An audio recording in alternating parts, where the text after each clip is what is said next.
headed by our ever-supportive school head, Mrs. Leticia P. Barcero, our beloved parents, family, and friends, and most importantly, the graduating class of 2023 and 2024. A pleasant morning to you all.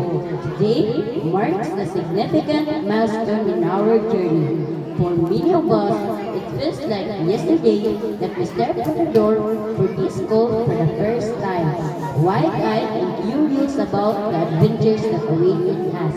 And now, here we stand over brick of a new chapter in our lives, ready to take on with the knowledge and skills that we gained along the way. We have learned, grown, and so many memories together. I want to take a moment to thank everyone who was supporting us in this journey. To our teachers, thank you for guiding us and helping us to discover our passions.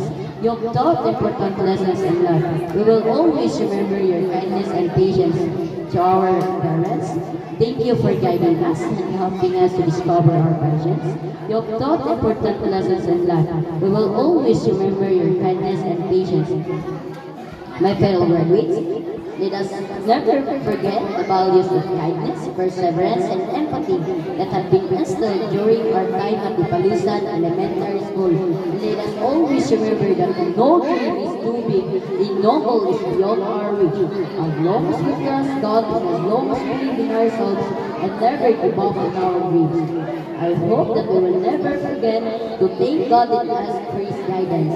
May we likewise instill the values that we learned in life. Thank you, fellow graduates. Congratulations to us all.